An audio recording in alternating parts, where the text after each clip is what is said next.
Hey, Metal Flipping Piece of the Greatness. Before I get into the next energy transfer, I thought I'd give a bit of a spew out because I believe that this theory is very relevant for. It's very relevant for double basketball, although it's also very relevant here regarding emotional batteries. And speaking of batteries, my phone's on 11%, and I'm actually quite glad that I ran out of battery at 50 minutes or 55 minutes into it in the last video, because my phone was 245 more gigabytes until I just ran out of storage. Right now I've got 10 more gigabytes of storage free. Though it's basically a principle of treating this stuff like a consistent video game. If you go to Alex Becker's channel, he talks through this a lot, because success in real life is actually mirrored by success in the game of Sims. And when you put the cogs together, and I'm gonna put this as concisely as I can, to winning in Pokemon Black and White, which is a terrible game, although I believe that the principles for winning here, and perhaps in double basketball, even though one of the only people doing it, and just getting really good at it, is basically the same. And it also teaches to, I think, something quite subtle with people who have been given every resource in the world, that in the privileged middle class and upper class, that they don't really know how much they've got and how to use the resources. I think this can be summed up in less than 5 minutes, although if I go up on tangents, like this is quite a bit of a tangent video, then forgive me. It's a lot of you really enjoy my spews anyway. So it's essentially that in Pokemon Black, the way you basically quite easily get to a point where you're able to just one-shot everything in the game, rather than going into these Pokemon battles and losing a lot throughout the game and having a bit of an inconsistent time, is there's this one strategy that I know the game developers knew about, because they hint to it throughout the game. The last part I got to was fighting the champion. Before I fought the champion, I think there was a technical issue with my sister's Mac, and because the game was so damn frustrating regarding its boredom, and I just felt somewhat addicted to keep going back on there just for the aspect of completion. And when technical issues just kicked in, like I have it on my much better computer now, although it's like this game was so damn slow on that computer, and it kept on having these issues, and like in order to make it so that this is less damn boring on the game, because it's incredibly boring and you have to do it. I was doing it for at least an hour to 4 hours a day at the time, because I just felt like I was going through absolute hell at the time. I haven't been to the game since, because it's like, fuck you, game. And it also gives way to Alex Becker saying that if you look at the top athletes and the people who have won world records and the people who have won Olympics, then it mirrors this principle. And it mirrors this perspective that the way you become the best in these things is, it's not actually the sensationalized people. Like, I hate sensationalism. It's not the sensationalized people. It's not the motivational coaches who make the best Olympians. It's actually the most boring ones, who just keep on focusing on how to get those 1 to 2% gains, which has been my focus passionately for the past year and a half, and that virtually no one around Southwold that I'm aware of has actually applied, because, well, I just don't feel like I live in the right social environment. Regarding people who are actually solution oriented, it's one of the biggest things that I have to cope with, because it's like you guys are just so damn hypnotized by all this stuff that your comfort zones are just so low. You're willing to my neighbor was willing. My neighbor's wife was willing to buy lavender for my sister, and speak quite passionately about how it halved her sleep issues just by putting lavender beside her bedside table. And I've been spewing all these solutions and literally just spinning two basketballs like, hey, like, I'm spewing all these solutions for how to get all these gains in life, and well, when push comes to shove, when a major cog turns in society, that just puts people in deep shit. Well, it's like, I'm probably the only person here who's actually deserved to actually be at least calm during those times. So at the start of Pokemon Black, right? At the start of Pokemon Black, you go through all these introductions, and then it gives you this. You're initially just forced to fight 1v1 Pokemon, right, with these ultra basic Pokemon. Although the game quickly gives you Dark Tall Grass, which enables you to do 2v2s. Now those 2v2s are crucially important if you want to progress to where you can one-shot the Pokemon for the next chapter of the game, because all you do is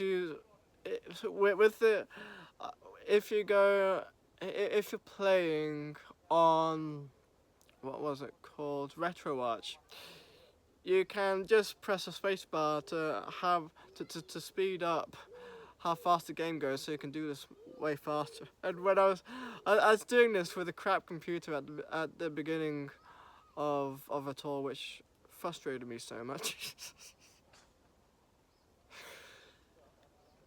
You basically play 2v2 and you strengthen this one Pokemon up. You strengthen this one Pokemon up so that you can basically pull this other Pokemon behind, and perhaps that other Pokemon can heal the other Pokemon if it ever gets damaged. And the Pokemon does take quite a bit of damage throughout training it. You basically strengthen up that Pokemon, give it all the resources that it can in order to level it up. And the progress bar in the game with both of the Pokemon, that it every battle it just inches a tiny bit, perhaps barely visible. Although those numbers keep adding up and you just keep them leveling up throughout a few hours, and each chapter of the game you're able to level the Pokemon up by about 10-15 levels. And if you even get to just the 8th level up with each chapter, you actually don't get to one-shot every Pokemon in the game. So having the 10th, like each level up beyond the 8th level up is actually crucially important, because you get to the 10th level up and that's where you one-shot everything. And everything is so damn predictable, because because you're like, oh, I'm just gonna one-shot everything after I trained everything, and have even effortless gym battles where it's like, oh, that didn't one-shot one of the Pokemon in the final gym battle, and well, oh, here you go, like I've taken the very small amount of damage from this Pokemon hitting me, or luckily not hitting me if the computer's just made a stupid decision, and well, second move you're out, even if it was like the grand finale, the last Pokemon of the gym battle, right? So, what happens regarding resourcefulness when, like, if you don't apply this strategy throughout the Pokemon game, you're going to get quite afraid when the color of the numbers of moves that you have left in battles just goes to orange. Like, a person who doesn't apply the strategy would be like, well, I'm going through all these games and oh shit, the color of the number of moves that I have left has just gone orange. I need to go back to the Pokemon Center and refuel the thing. Although if you've applied the strategy, you have the sense of resourcefulness because you have to keep going. Like, when your Pokemon levels up to a certain point where it can just tank hits like it's nothing, like it can receive punches and it's like I'm perfectly fine. It can you keep having to exhaust all the movesets to 0 as like one move goes down and then you actually have to move to the other moves. And so when you go on to the other moves, when you go into the other battles throughout the next chapter, you're like, well, this thing has went to 0, I have fully maxed it out, and then you just go to another one and it's like, fine, that thing can, this move can one-shot everything else anyway, so I don't really care that much. Although then, there are these points in the game where it's like, the skill sets and move counts to all of the moves that my Pokemon has for my main Pokemon have basically just gone to 0, and it's like you've trained up other Pokemon so you can literally just shift to them. It's extremely easy, like Alex Becker said for real life. And then the game gives you this item called the experience share, and like when your Pokemon get exhausted 1, 2, 3, 4 times throughout each chapter of the game doing this, you just go back to the Pokemon Center, you just run back, you just cycle back because it's convenient, and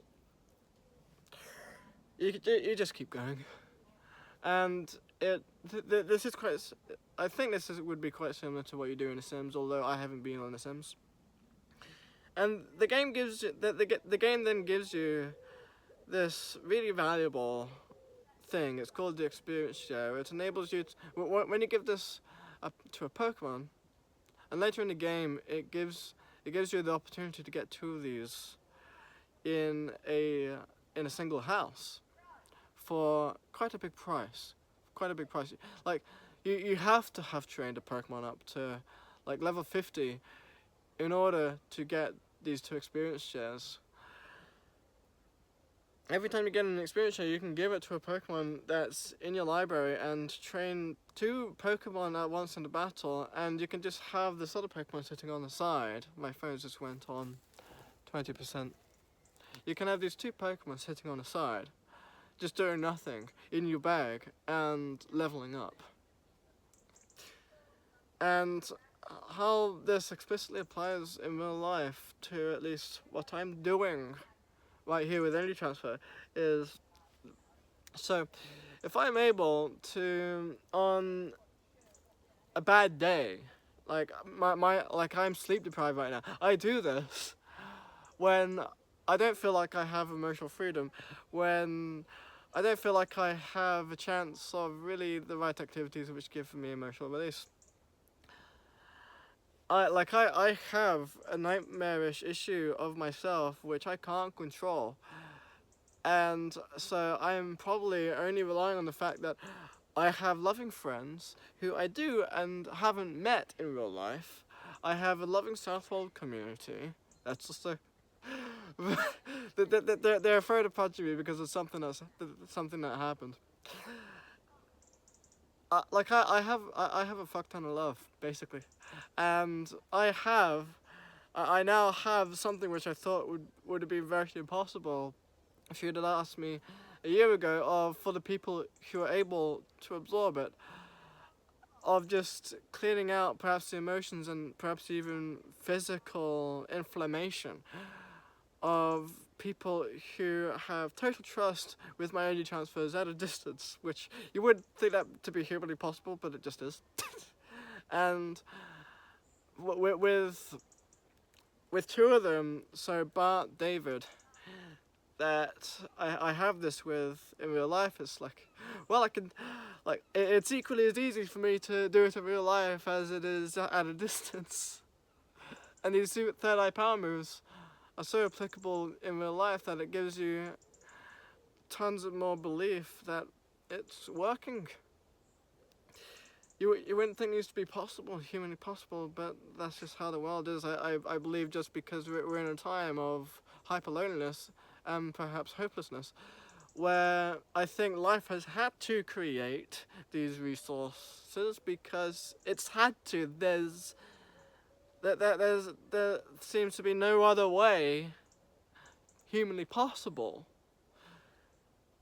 to receive these feelings and receive these treatments. So on a bad day, it's like I can go to 50 minutes doing a basic QiGong gesture with crystals, which are also said to be really damn powerful and rare, and give you guys a heaven of sheer unrelenting power for those of you who are able to receive it. And so it's like in that 50 minutes before I have another 5 minutes left, and because I feel like things are quite difficult, it's like something just I think flew straight into my eye. During that 50 minutes, so if I could do 5 different basic qigong movements which target different things during that 50 minutes, that's the battery count that I have. Like, just view that in terms of Pokemon moves, where let's say Flash, a basic move, or Flash Cannon. Let's give Flash Cannon because you guys, a lot of you guys experience a Flash Cannon of energy, which it's also kind of like I think the start of Endgame. I'm not gonna give you guys any spoilers unless that movie is like a decade old regarding how the attention spans and time just works for a modern day privileged guy. If I become emotionally exhausted, and I don't feel emotionally exhausted right now. I still feel fully energized, although I know that battery is done, which it's more of a mental muscle. If that mental muscle, if I start exhausting my third eye, the mental muscle of my third eye, after 50 minutes of practice, then if I've got 5 skills that I can put into an hour's video, and then when my third eye gains a bit more energy afterwards, after I've had a bit of a break, and I'm able to put in another 30-40 minutes of practice with third eye skills afterwards, and then say for that 15 minutes, let's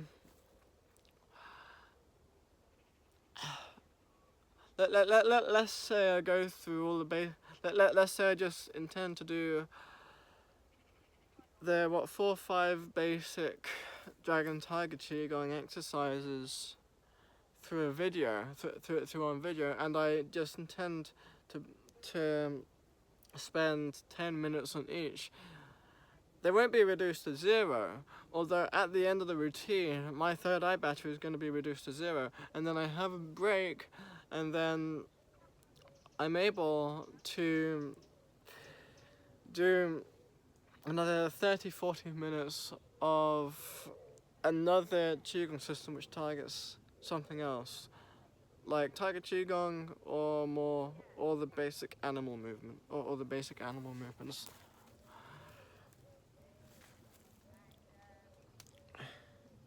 And for double basketball, it's really damn difficult on your system to dribble 2 basketballs at once for 30 minutes to an hour. And I keep in mind, I want to be able to do this stuff for 4 hours at a time, which is probably the amount of waking time that I have in the light part of the day. I know that when you're building a skill, you don't want to keep switching between activities. You want to be focused on one activity. You want to, and it's so discarding. If you keep in mind what I said about the 10-minute thing for switching between skill sets, though, I think because of this, a better way of doing that would just be to focus on one third eye skill and just keep pressing that button, because it is just a button, as Alex Becker points out, for 50 minutes. So you just keep pressing the button until you go to 0 on that one skill. Then you have a break, and you still have that button reduced to 0, although you also have this other. You have another button which you can press for 30 to 40 minutes, which is also extremely good for the people that are able to receive it. When you're building a skill, I think that a good way to waste your time quite a bit, because in order to become really damn good at something, you want to focus on one thing if you can for as long as possible, to build up the flow state for it, to build into a deeper and deeper flow state for it, and because when you start seeing these energy transfers, I'm focused on that one thing for more than half an hour. That half an hour mark, as I feel it, is when you start to feel energy flowing in all meridians, not just the small intestine one or the heart one. That's when energy starts flowing between all of them, and so your entire system starts to get engaged. Though that being said, if you're only doing it for under 10 minutes, then unless you're really powerful as a person, you're not going to be able to get as much power in, simply because the energy circuits aren't warmed up enough. So in double basketball, once you've basically mastered the ability to just dribble 2 basketballs at once, and I can do it for an hour and 3 minutes. That's my personal record for doing it blindfolded. Although once you pass a half an hour minute mark in dribbling 2 basketballs at once with your eyes closed, you find joint fatigue starts to set in, and also you start just getting into a trance of just dribbling them.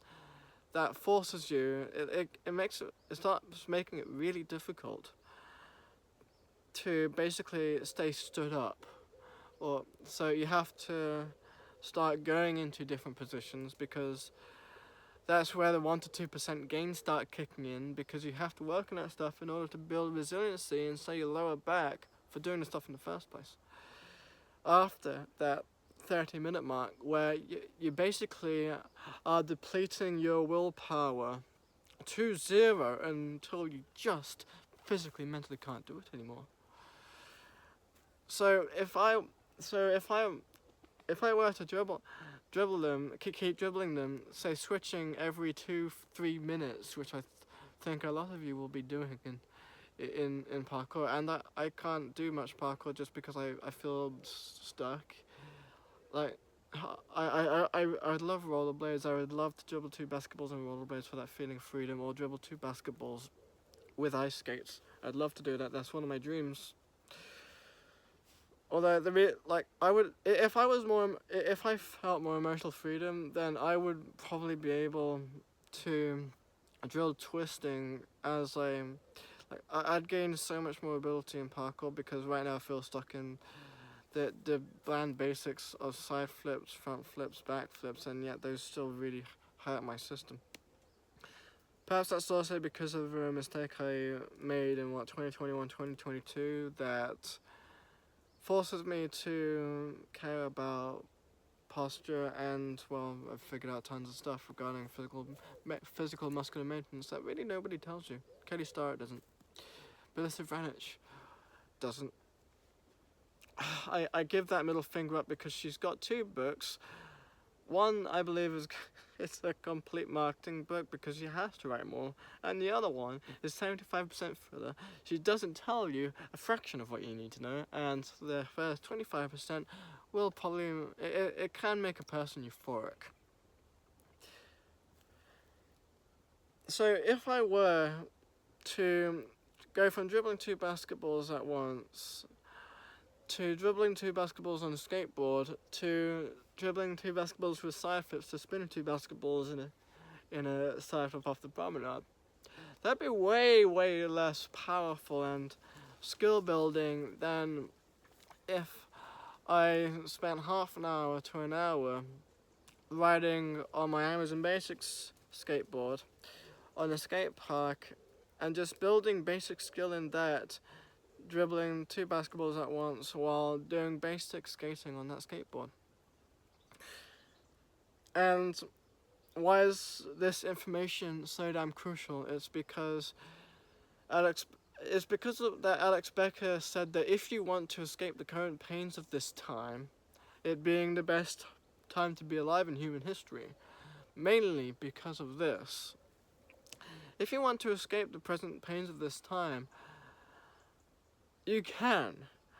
Though the only way to do it is to make it so that you can basically keep making these percentage gains in how much power you have as a human being, to make it so that you can focus on one, maybe 2 things, although preferably just one thing where you can put all of your focus and all of your power into that thing,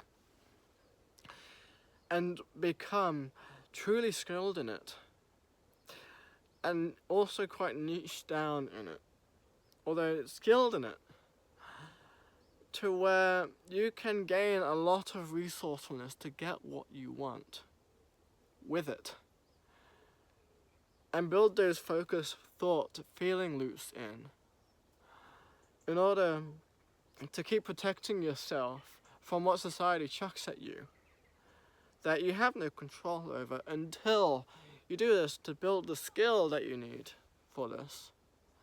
Like I am experiencing peak states of bliss right now because I have focused so heavily on spirituality and the pragmatics of spirituality and pragmatized the sensationalism of breathing and spirituality to the point where I can influence people in these ways.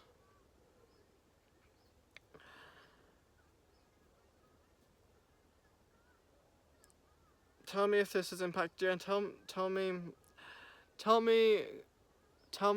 I can't say hoopla because that's a catchphrase.